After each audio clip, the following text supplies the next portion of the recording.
하나님께서 범죄한 아담에게 하신 말씀 가운데 너는 흙이니 흙으로 돌아갈지니라 하셨습니다. 근데 여러분, 이거는 장례식에서 보통 듣게 되는 이야기만이 아니라 사실은 범죄한 아담의 후손으로 태어난 모든 인간이 살아가면서 이걸 기억하라는 말씀이죠. 너 흙이다. 이것을 생각나게 하는 단어가 오늘 본문에 질그릇이라고 하는 단어입니다. 근데 사실 고린도후서는 굉장히 복잡한 서신입니다. 설교하기가 쉽지가 않죠.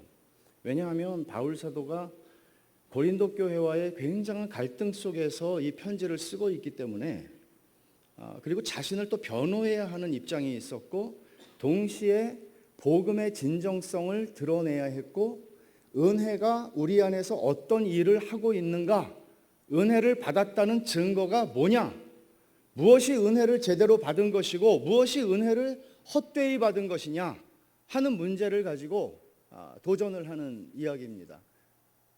사실은 바울이 1년 반에 걸쳐서 복음을 전해서 세운 교회입니다.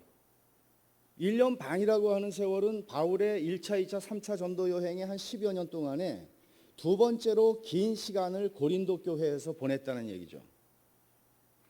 바울은 그들의 영적인 아비였습니다.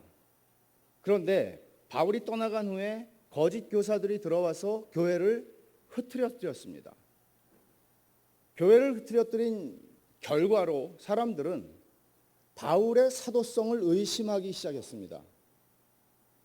아무리 생각을 해봐도 거짓 교사들이 들어와서 자기들에게 주입시켜 놓고 자기들에게 가르쳐준 기준과 잣대를 가지고 바울을 판단해 보건대 바울이 진짜 사도일 리가 없다 하는 결론에 이르게 됐고, 그렇지만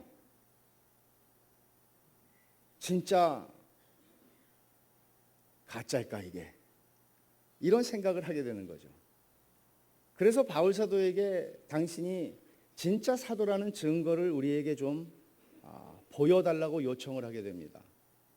그런데 거짓 교사들이 들어와서 고린도 교회 사람들을 흔들어 놓았던 여러 가지 이유, 말하자면 바울 사도의 참된 사도성, 그것을 흔들어 놓게 된 여러 가지 이슈들이 있었지만 그 중에 한 가지 이슈가 무엇인가 하면 이런 거죠. 바울 사도가 고린도 후서를 쓸 때가 50대 중반 정도가 넘었을 무렵입니다. 근데 바울 사도가 하고 다니는 걸 보면은 허구헌날 고생을 해요. 거짓 교사들은 뭔가 이력서도 빵빵하고 뭔가 깨끗해요, 사람들이. 그들은 뭔가 있어 보여요. 겉으로 보면 세상적인 잣대와 세상적인 기준으로 보면 밀리지 않는 사람들이라는 것을 단박에 알 수가 있어요. 근데 바울을 보면 여전히 돌에 맞고 다니고 있고 여전히 죽을 고비들을 넘기고 있고 여전히 고생을 하고 있고 뭔가 풀리지 않는 사람인 거죠. 이런 질문을 하게 되잖아요. 여러분들도 그런 질문에서 자유로울 수는 없을 것이라고 생각을 합니다. 우리 이 세상을 사니까요. 하나님이 정말 나의 하나님이고 내가 정말 하나님의 사람이면 이렇게 안 풀릴 수 있나? 자기 자신에 대해서도 생각할 수 있고 다른 사람들을 보면서도 우리는 그런 판단을 조심스레 할 수 있는 겁니다. 얼마든지 바울 사도의 삶을 고린도 사람들이 보건대 이건 정말 고난과 고통이 끊이지 않는 삶이거든요. 그래서 1장 초반부터 바울 사도는 고난, 환난이라는 단어를 쭉 쓰고 있습니다. 바울의 딜레마는 무엇인가 하면 자기의 사도성이 무너지면, 자기의 사도성을 저들이 인정하지 않게 되면 자기가 전한 복음도 거부된다는 사실이었습니다. 그러니까 바울은 자기의 사도성을 입증해야 할 필요가 있었고, 그래서 고린도 전서가 길죠. 또 고린도 후서도 짧은 편지가 아닙니다. 또 고린도 후서와 고린도 전서 사이에는 잃어버려진 또 하나의 편지가 있습니다. 말하자면 고린도 교회처럼 바울 사도가 편지를 많이 쓴 교회는 없습니다. 자기의 사도성을 증명해야 하고 동시에 복음이 참되다는 것, 내가 전한 복음, 거짓 교사들이 와서 전한 바울 사도가 갈라디아서 1장에서 말했던 것처럼 비슷한 일이 일어났던 거죠. 천사가 와서 혹은 내가 와서 다시 복음을 전하는데 다른 복음을 전하면 저주를 받을 것이라고 얘기를 했습니다. 다른 복음은 없다는 거죠. 내가 전한 그 복음이 진짜 복음인데 너희들이 나의 사도성을 의심하면 그 복음도 너희들이 거부하는 게 된다. 그럼 도대체 이게 어떤 이야기를 하는 것이겠습니까, 여러분? 거짓 교사들이 들어와서 흔들어 놓은 것은 뭔가 하면 복음이 가지고 있는 하나님의 나라의 가치, 여기가 아니라 영원이라는 가치, 지금 여기서가 우리에겐 참 중요하죠. 지금 이 세상이 우리에겐 너무나 중요하죠. 한 번밖에 못 사는 인생이 우리에게 너무나 중요하죠. 그런데 성경이 우리에게 복음을 통해서 가르쳐주는 가치는 영원이라는 가치거든요. 눈에 보이는 것에 의해서 일희일비하고 살아가는 게 아니라 하나님께서 우리를 부르신 부르심은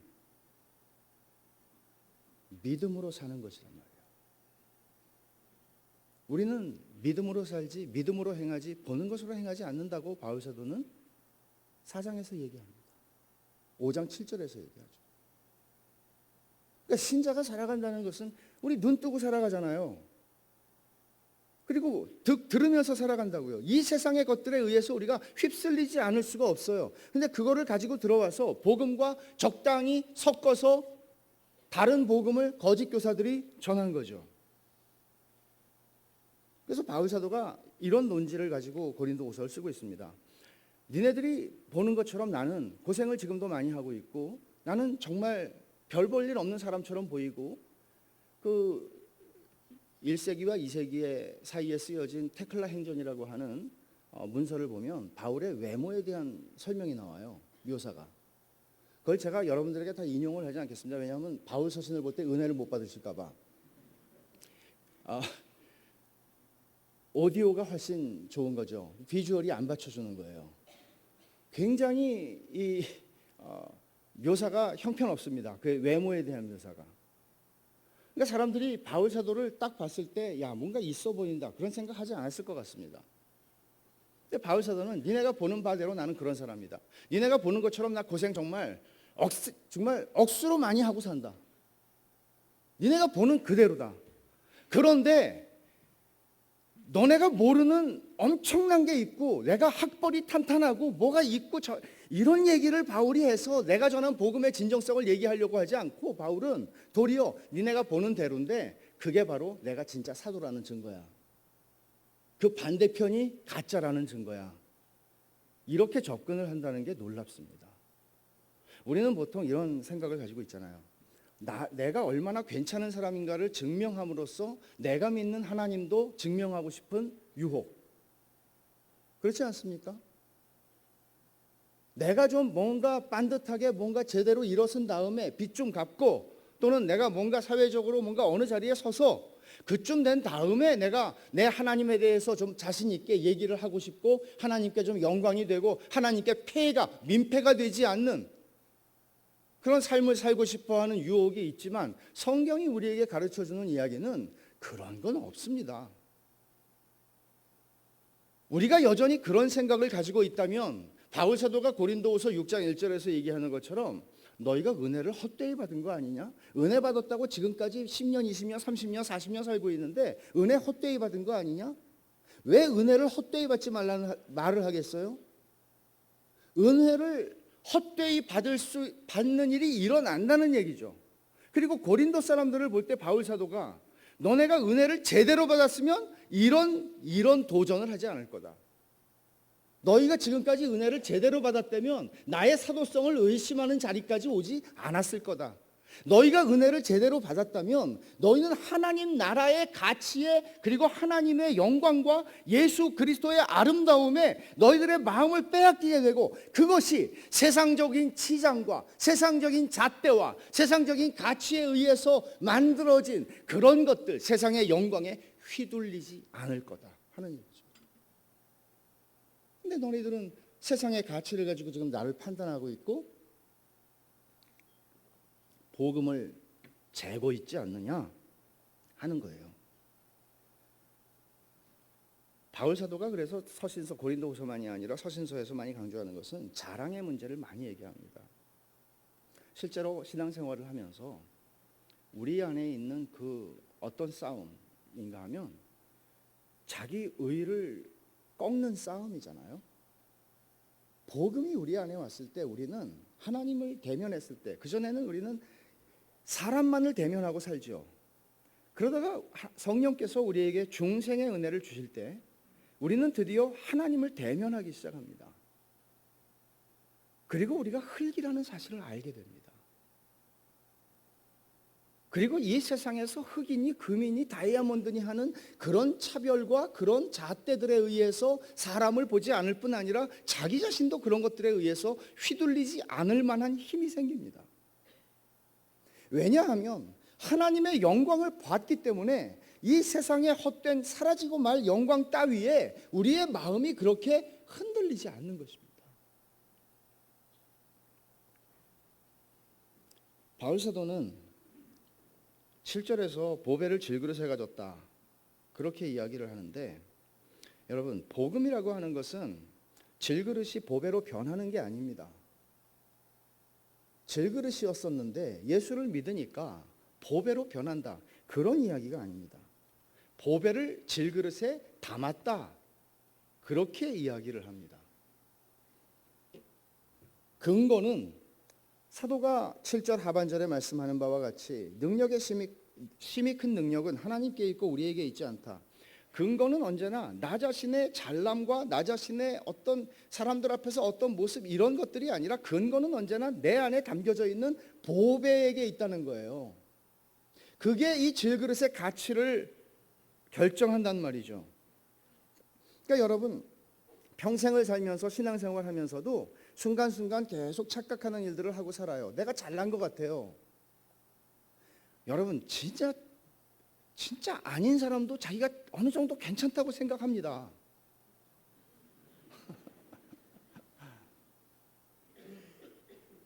그래서 살아요. 살 힘이 생기고. 근데 하나님을 대면한 사람은 그게 없어지는 거예요.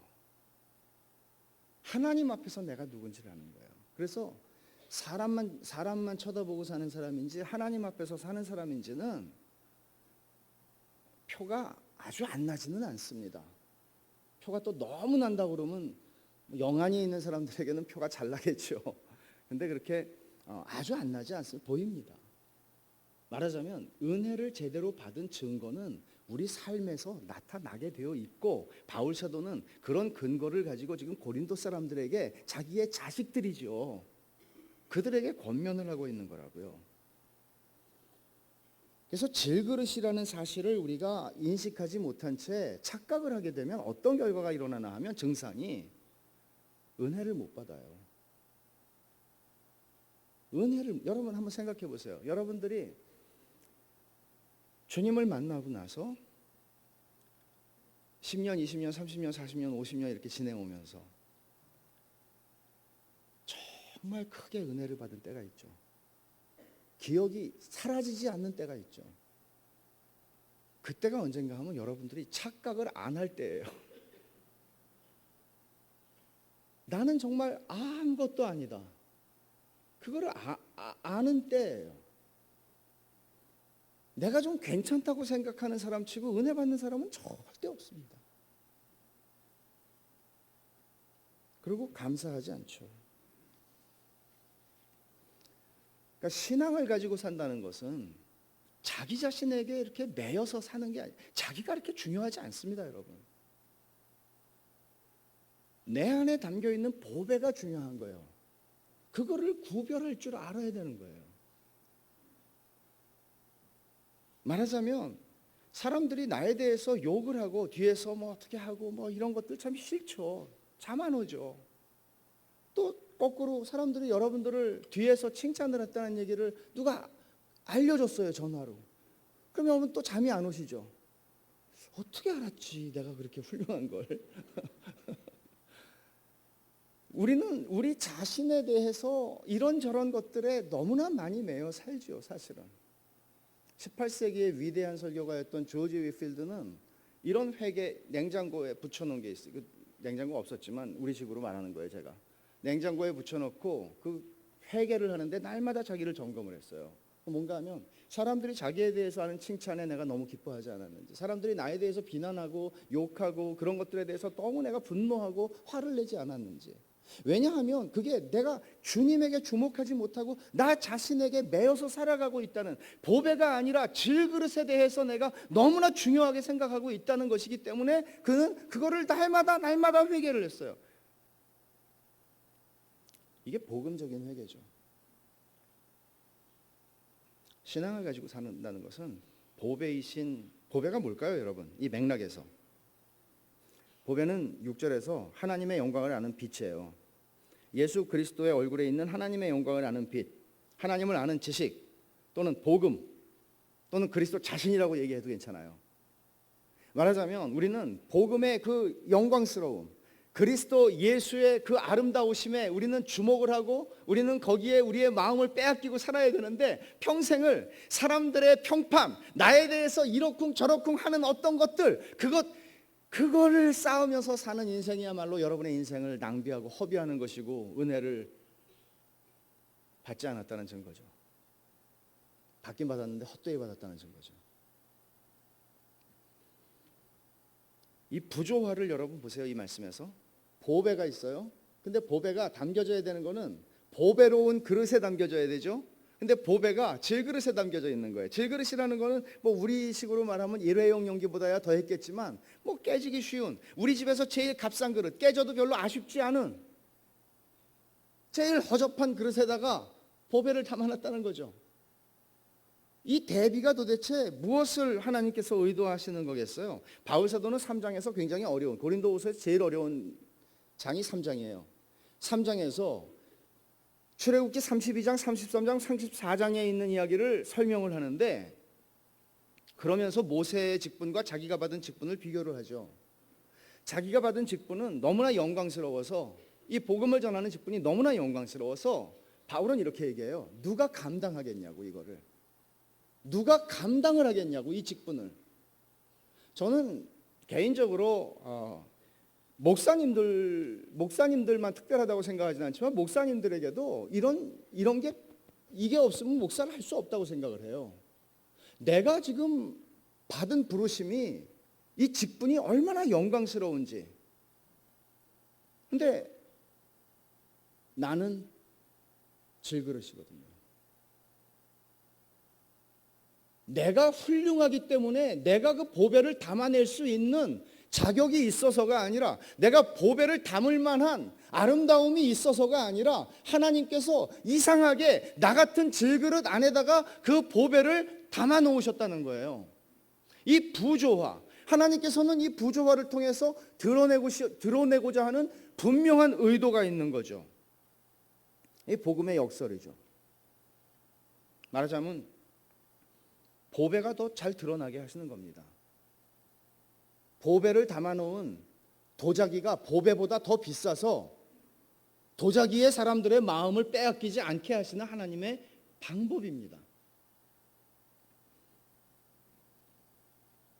그러니까 바울이 얘기하는 건 이거예요. 너네들은 나를 도자기, 상감청자나 뭐 이조백자로 보지 않는 거 내가 알아. 너희들은 질그릇처럼 보고 있지? 맞아, 나 질그릇이야. 난 질그릇이야. 근데 착각하지 마.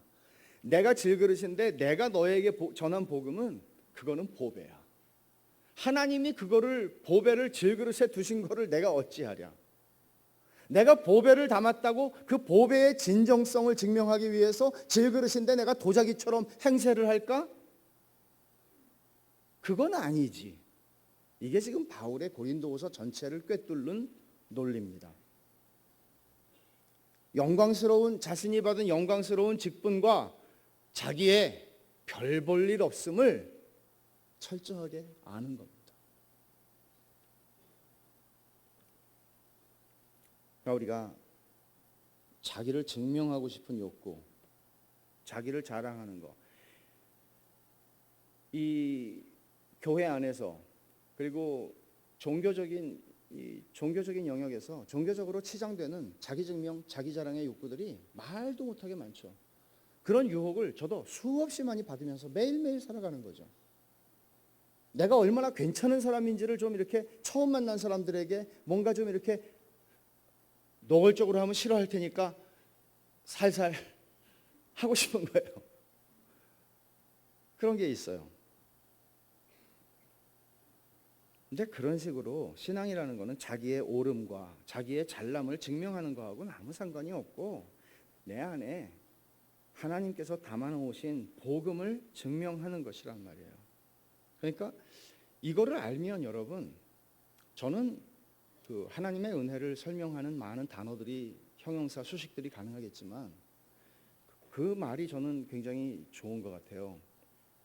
과분하다. 과분하다. 지금까지 아까 부른 찬송처럼 지금까지 살아온 거 하나님의 은혜입니다. 그래서 과분하다는 걸 느끼는 거예요. 정말 과분하다. 여러분 혹시 하나님이 나한테 왜 이러시나?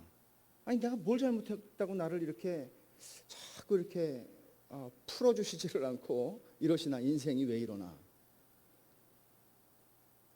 우리는 그런 생각에 미치게 될 때 우리 자신이 질그릇이라는 사실을 잊어버리는 거예요. 과분하다. 죽을 때 너무 과분했습니다, 주님. 그렇게 말하고 갈 수 있으면 될 것 같아요. 너무 과분했습니다. 내가 뭔데? 그러니까 성화라고 하는 것이 여러분 질그릇에다가 뭐 기름칠을 하고 유약을 칠하고 페인팅을 하고 그런 게 성화가 아니에요. 성화라고 하는 것은 질그릇이 깨어져가는 과정입니다. 여러분 생각해 보셨습니까? 나이가 먹으면 먹을수록 20대까지는 나이가 먹을수록 머리도 좋아지고 체력도 좋아지고 점점점 키도 커지고 그러죠. 근데 인간이라는 게 꺾어지면 계속 내려가죠. 왕년에 내가 힘도 있었는데 힘이 없고 왕년에 기억력이 내가 최고였는데 기억이 안 나고. 여러분 이게 하나님께서 우리에게 은혜를 베푸시는 환경인 것 같아요. 여러분 70이 되고 80이 되고 90이 될수록 머리는 점점 좋아지고 체력은 더 좋아지고 키는 더 커지고 그러면 우리는 여기서 만날 수가 없을 겁니다. 하나님께서 우리를 가난하게 하시고 야 네가 넌 흙인데 흙으로 돌아가는 거를 왜 이렇게 모르고 살다가 이제 알았냐? 그런 기회가 우리에게 주어지는 은혜의 기회예요. 그래서 우리는 질그릇이 깨어지는 과정이 성화다. 질그릇에다가 칠하는 게 성화가 아니에요. 질그릇이 깨어지면서 드러나는 게 뭘까요? 질그릇에 금이 가면서 드러나는 게 뭘까요? 그 안에 보배의 빛이 드러나는 거예요. 내 깨어짐 속에서. 그전에는 내가 도자기로 착각을 하고 살았는데 나를 드러내고 내가 예수 믿는 거 알아 이렇게 해서 하나님께 영광 돌리는 줄 알았는데 그렇게 해가지고 사람들이 은혜를 못 받아요. 여러분 내가 이렇게 잘났습니다 그러고 간증을 하죠. 그러면 약이 오르지 은혜를 못 받아요. 그런 간증은. 간증을 여러분들이 정말 은혜롭게 할 수 있는 때가 언제인지 아세요? 바닥으로 떨어졌을 때예요. 하나님 은혜로 내가 죽지 않고 삽니다. 이게 간증이라고요. 간증이 사랑하는 형제와 자매들의 약을 올리는 게 되면 되겠어요? 결과가? 나는 저 사람보다 기도 더 많이 한 것 같은데 왜 나는 안 풀리지? 이런 생각을 하게 만들면 되겠어요? 다윗이 아둘람 굴에서 너희는 여호와의 선하심을 맛보아 알지어다라고 얘기할 수 있었던 것은 다윗이 왕궁에 있었기 때문에 야 나도 너처럼 왕궁에 있으면 나도 그딴 소리 할 수 있다 이런 거 아니에요. 사울에게 쫓겨서 오갈 데 없어서 블레셋에 숨었다가 다시 돌아와가지고 미친 척하고 그러고 아둘람 굴에 숨어가지고 한 얘기가 그 얘기거든요. 이게 진짜 간증이죠 여러분. 그렇잖아요? 내가 이렇게 해서 도자기가 됐습니다 하는 게 간증이 아니에요. 바울은 그런 식으로 자기를 드러내고 복음을 증명하고 싶어 하지 않아요. 이게 우리가 이 세상을 살아가면서 복음을 증거하는 방식이어야 해요.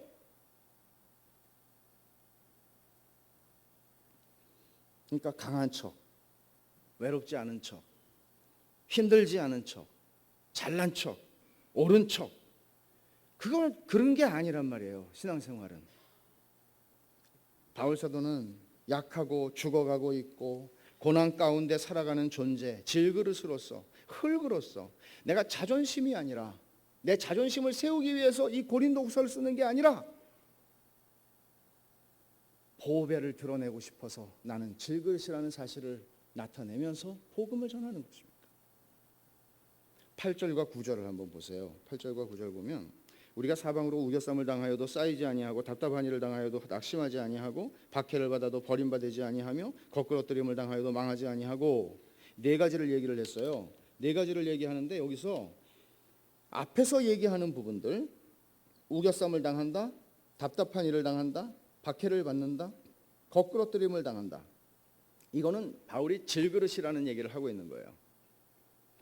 질그릇은 이렇게 살아요. 질그릇은 이렇게 공주처럼 왕자처럼 사는 게 아니고 질그릇은 사방으로 우겨쌈을 당하는 일들이 인생에 그치지를 않아요. 또 거꾸로 뜨리고 박해를 받고 오해를 받아서 욕을 먹고 별의별 일을 다 겪어요. 드라마에서나 볼 것 같은 일들도 때때로 내 생애에 일어나는 걸 보면 기가 막힐 때가 있죠. 이게 바울 사도가 지금 자기가 질그릇이라는 걸 얘기하는 거예요. 나 우겨쌈 당하지 않아? 나 거꾸로 뜨림을 당하지 않아? 이런 얘기를 하는 게 아니에요. 자기는 우겨쌈을 당하고 답답한 일을 당하고 답답한 일, 이 참 답답한 이 단어를 들어도 답답하잖아요. 느낌이 답답해요. 답답한 일이 있어요. 우리 인생에는. 바울은 그 뒤에서도 그렇게 얘기를 하지만 고린도 사람들은 바울을 저 봐, 저 얼굴 봐, 저 그냥 근심이 가득하네. 저 예수 믿는 얼굴이야. 저. 그러니까 바울이 뭐라 그래요? 근심하는 자 같지. 근데 난 항상 사실은 항상 기뻐하는 자다. 이렇게 얘기해요. 근데 근심하는 자 같이 보이는 이유가 있어요. 이런 일들이 있거든요, 인생에는. 그러니까 전 좀 답답한 게, 뭐 예수 믿는 사람 막 얼굴 관리, 표정 관리해야 된다고 막 이렇게 입을 걸고 댕기. 아유, 그렇게 피곤하게 어떻게 그렇게 살아요? 그렇게 한다고 하나님의 영광을 받으시는 게 아니고 정직하게 사시면 돼요. 그러나 내가 답답한 일을 당하는데 나 인생이 찌그러진 인생인데 그거 어떻게 해요? 내 안에 보배가 있는데 그거는 변함이 없는데 그리고 그게 내 삶을 지탱하는 힘인데 그게 진짜인데 질그릇은 늙어서 없어질 것이만 이거는 진짜인데 영원한 건데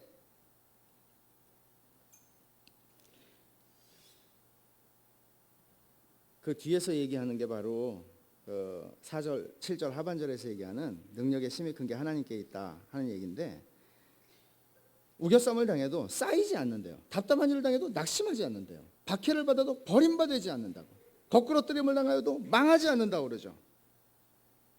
이게 왜 그래요? 질그릇인데도 내 안에 있는 보배 때문에. 딴 사람 같았으면 자살했겠다. 아니 보배 때문에 살아요. 난 보배 때문에 살아요. 질그릇이 사람들이 도자기로 봐주는 그 기분 때문에 살지 않고 나는 내 안에 계시는 그리스도, 우리 주 예수 그리스도의 얼굴에 있는 하나님의 영광을 아는 빛을 내게 비추신 그 일로 인해서 나는 살아요. 그 주님의 아름다우심을 바라보면서 거기에 마음을 빼앗기고 살아요. 10절을 가서 보면은 10절에 이렇게 얘기합니다. 우리가 항상 예수의 죽음을 몸에 짊어짐은 예수의 생명이 또한 우리 몸에 나타나게 하려 함이라. 항상 예수의 죽음을 몸에 짊어진다. 한 번 죽는다. 그런 소리가 아니에요. 자신의 성화의 과정을 죽음의 과정에 묘사하고 있어요. 그리스도와 함께 죽는 것이에요. 그러면서 예수의 생명이 이 죽을 몸에 나타날 수 있도록 이 영광스러운 몸에 예수의 영광이 나타나는 게 아니고요. 이 죽을 몸, 맨날 고생하고 답답한 일을 당하고 사방으로 우겨쌈을 당하고 박해를 받고 그런 이 몸, 그 속에서 그리스도가 드러난다고 바울은 얘기를 하는 거예요. 그러니까 바울은 예수님을 만난 후에, 부활하신 예수님을 만난 후에 자기에게 정말 중요한 것은 뭔가 하면 사역의 성공이 아니에요. 저는 목사가 착각할 수 있는 부분이, 목사가 열심히 기도를 해요. 우리 교회가 잘 되게 해달라고. 근데 가게를 막 오픈한 이제 집사님이 우리 가게 잘 되게 해달라고 기도해요. 하나도 안 달라요. 하나도 안 달라요. 착각하기 쉽다고요. 바울은 그런 의미에서 성공을 추구하는 게 그 사람의 삶의 목표가 아니었습니다. 자기를 증명하는 것과 관련이 되어 있는 요소들이 아니었습니다. 그는 그리스도가 증명됐으면 좋겠다고 생각하고 있었습니다. 보배의 빛을 드러내고 싶었습니다. 예수의 생명이, 보배인 예수의 생명이 질그릇인 자기 죽을 육체를 통해서 드러나기를 원했습니다. 이런 의미에서 바울 사도가 바라보는 인생의 고난과 약함과 죽음과 당하는 모든 것들은 성화의 방편이었습니다. 아무도 고난을 원치 않습니다. 고난받는 삶을 원하는 사람은 아무도 없습니다. 아무도 약하기를 원치 않습니다. 강하고 싶어 합니다. 그러나 바울 사도가 볼 때 자신이 받는 고난과 약함과 그 모든 것들은 하나님께서 자신을 거룩하게 빚어가시는 성화의 방편이었습니다. 이런 의미에서 바울은 고난을 대적하고 고난과 싸우기보다는 고난을 끌어안고 가는 사람이었습니다. 보배를 드러낼 수 있는 게 자기의 고난이라고 생각을 했기 때문입니다. 정리하면 하나님의 능력이, 그러니까 하나님께서 왜 이런 방식으로 일하시는가를 하반절에 설명하잖아요. 심히 큰 능력은 하나님께 있고 우리에게 있지 않다. 이거를 알게 하려고. 첫째는 바울 자신이 알아야 할 것이고, 둘째는 바울을 쳐다보고 있는 사람들이 착각하지 말아야 할 것이죠. 도자기가 주목을 받으면 그 안에 보배가 있는 게 무슨 가치를 그렇게 사람들이 알겠습니까? 사람들은 질문을 하게 되죠. 어떻게 너 같은 게 예술 믿냐? 이런 얘기를 들으면 여러분들은 기분이 나쁘시면 여러분 조금 은혜를 헛되이 받으신 가능성이 있는 거고요. 아니 저게 뭐 이렇게 정말 역시 다르세요. 역시 이런 얘기 들으면 괜히 우쭐하고. 그런 게 아니에요. 내 자존심을 하나님께서는 나와 영광을 섞어서 나누시는 방식으로 복음이 증거되게 하지 않으세요. 그래서 사람들이 여러분들을 보면서 도자기로 착각하지 않게 사시는 건 여러분의 책임이에요. 여러분이 질그릇인 거를 좀 힘들어하지 말고, 뭐 힘들어요, 질그릇인데. 도자기가 질그릇인 것처럼 하기는 힘들어도 질그릇이 질그릇인데 뭐 힘들어요? 주님이 흙이라고 그러는데 왜 자꾸 금인 것처럼 그래요? 착각하지 말라는 거죠. 그러니까 자신에 대해서 너무 크게 대단하게 생각하고 살면 안 돼요. 어떻게 그렇게 할 수 있냐? 여러분들을 인정해주고 여러분들에게 박수갈채를 보내주는 사람들만 대면하고 살면 사람은 그렇게 돼요. 그만큼 하나님 앞에 서야 돼요. 하나님을 대면하고 살아야 돼요. 하나님을 만나야 돼요. 어저께 만난 거 말고 오늘 하나님 앞에서 내가 누군지를 기억할 수 있도록 그 하나님의 영광 앞에 내가 서야 돼요. 그 일이 없이 이런 일은 자동으로 일어나지 않아요. 하나님의 영광을 보는 게 은혜를 받는 거예요. 하나님의 영광 앞에 내가 질그릇이라는 사실을, 하나님의 영광의 그 무한하신 크심과 나의 그 무가치함을 보게 되는 이 간극, 이 차이, 이게 은혜의 크기예요. 하나님이 내 친구쯤이나 되는 거라고 생각을 한다면, 하나님이 알라딘의 램프를 비비면 나오는 지니 같은 존재라고 생각을 한다면 거기에 은혜는 없습니다. 하나님이 내 인생을 도와주는 조력자 정도라고 생각을 한다면 거기에 은혜는 없습니다. 바울은 하나님이 영광 받았으면 좋겠다는 생각이, 그러니까 하나님께 사로잡히는 거죠. 고린도후서 3장 18절에 보면 이렇게 말을 했어요. 우리가 다 수건을 벗은 얼굴로 거울을 보는 것 같이 주의 영광을 보매 그와 같은 형상으로 변화하여 영광에서 영광에 이르니 곧 주의 영으로 말미암음이라. 이 본문은 3장 18절은요.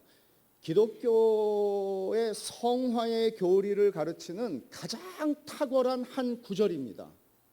사람은 어떻게 변할까요, 여러분? 심리학자들은 심리학자들대로, 사회학자들은 사회학자들대로, 교육 나름대로 다 이론이 있고 다 생각이 있겠지만 성경이 얘기하고 있는 사람은 어떻게 변하는가? 이 본문이 얘기해 주죠. 사람은 어떻게 거룩하게 하나님을 닮아가는가? 이 본문이 뭐라고 그래요? 주의 영광을 봄으로써 하나님의 영광을 보는 거예요. 그게 사람을 변화시키는 거예요. 하나님의 영광을 본다는 것이 은혜를 받았다는 이야기예요. 이렇게 얘기를 하면은 어떤 분들은 뭔 소리야? 저게 영광을 성경 공부를 하라든지 제자 훈련을 하라든지 뭐 하라면은 하긴 무슨 소리를 하는 거야? 이게 진짜예요, 여러분. 여러분들이 성경을 아무리 읽고 무슨 신학을 공부하고 기도를 뭐 내가 하루에 얼마큼 하고 좋아요. 하나님이 그건 은혜의 방편으로 주신 것들이에요. 그러나 그 속에서 여러분들이 하나님의 영광을 보는 일이 일어나지 않는다면 여러분들은 그 성경과 그 기도 때문에 더 교만해질걸요.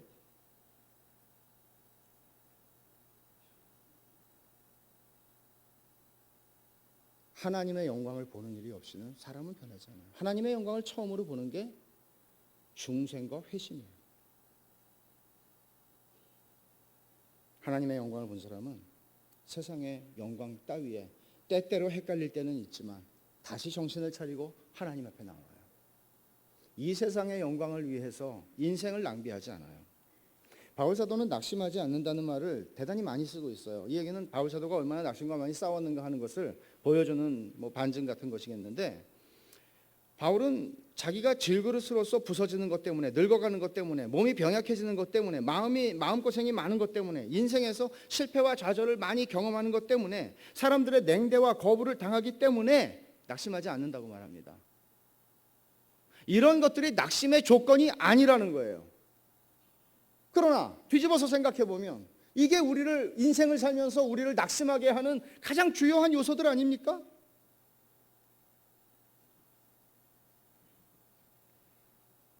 도리어 사도는 겉사람은 후패하지만 속사람은 날로 새로워지는 것을 경험하면서 겉사람의 후패함과 동시에 내 안에 있는 보배로 그 빛을 점점 더 드러낸다는 사실을 발견합니다. 그리스도인의 삶의 신비가 여기에 있는 것입니다. 정리해서 말씀드릴게요. 첫째, 질그릇과 보배를 구별하셔야 합니다. 능력이 여러분에게 속했다고 착각하지 마십시오. 여러분들이 살아온 어떤 이력과 살아온 경력과 경험과 이것들이 능력이라고 착각하지 마십시오. 능력은 언제나 주께로부터 나옵니다.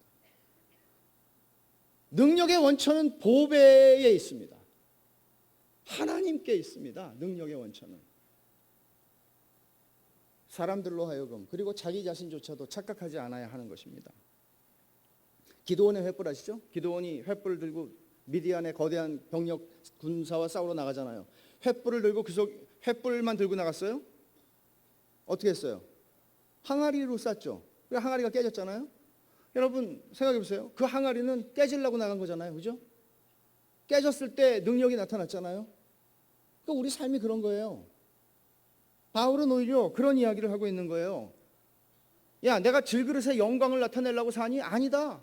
니네가 본 대로 나 질그릇이야. 근데 내 속에 있는 횃불 봤어? 내 속에 있는 빛을 봤어? 내 속에 있는 보배를 너네가 알고 있어? 내가 그 얘기를, 그 복음을 전했잖아.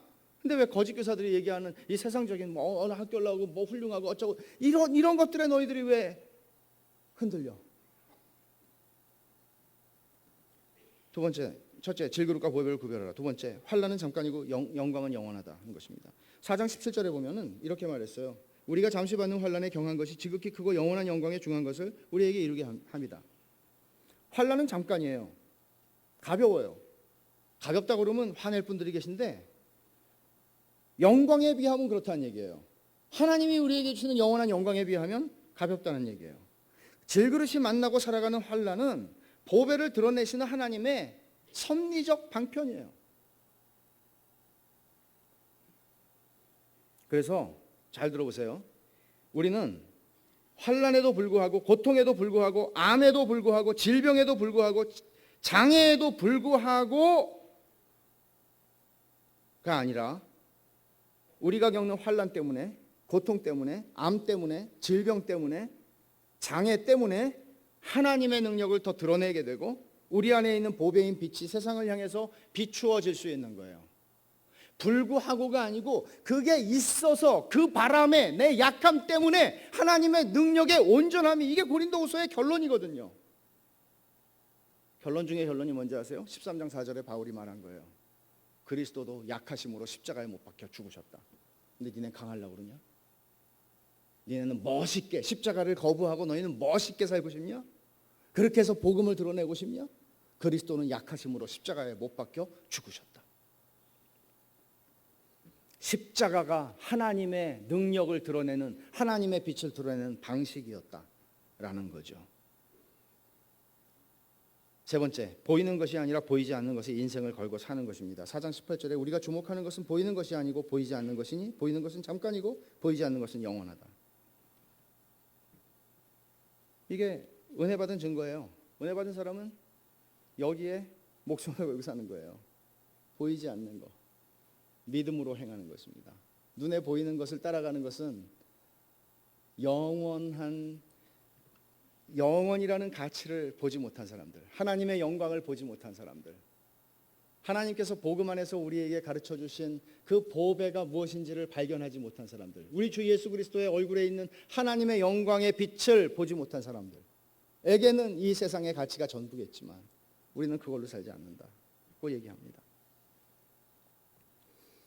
그러니까 여러분, 쓸데없는 일에 인생을 허비하지 마십시오. 내가 얼마나 괜찮은 사람인지를 사람들에게 나타내고 드러내기 위한 동기와 드러내려는 유혹과 이런 모든 것들을 거부하셔야 합니다. 이런 것들을 위해서 여러분의 열정과 하나님께서 여러분에게 주신 물질과 여러분의 건강과 여러분의 인생의 시간을 쓴다는 것은 악한 청직입니다. 하나님은 그런 방식으로, 여러분들이 굉장히 훌륭해지셔야 하나님이 영광을 받지 않습니다. 여러분들이 계신 그 자리에서 여러분이 질그릇임을 알 때 하나님은 영광을 받으십니다. 여러분이 질그릇이라는 사실을 알기 때문에 여러분들에게 주어지는 사방으로 우겨쌈을 당하고 답답한 일을 당하고 박해를 받고 거꾸로뜨림을 당하는 이런 모든 일 속에서 그것들을 거부하고 그거 싸우는 게 아니라 하나님, 이 속에서 보배가 드러나게 해주십시오. 그게 내 소원입니다. 이게 사도가 말하는 것이고, 고난이 때로는 길어지고 깊어지지만 그러나 소망이 있죠. 길어야 100년이잖아요. 영원에 비하면 이건 아무것도 아니죠. 저도 그날이 가까워 이 찬송을 부르면 기분이 좋습니다. 길어봤자 이제 뭐 한 30, 20년? 얼마 안 됩니다. 하나님께서 바울 사도가 에베소 교회를 위해서 기도했던 것처럼 우리의 눈을 열어서 우리를 위해서 하나님께서 예비하신 기업의 영광의 풍성함을 볼 수 있게 하신다면 우리는 세상 것 따위에 울고 웃지 않을 겁니다. 그냥 우린 질그릇이죠. 그리스도를 드러내는 영광을, 과분한 은혜를 우리에게 주신 겁니다. 하나님 아버지, 감사합니다. 이 말씀을 저희의 평생에 기억하고 저희가 살든지 죽든지 어떤 자리에 있든지 보배이신 주의 영광 드러내는 삶이 되게 하옵소서. 예수님의 이름으로 기도하옵나이다. 아멘.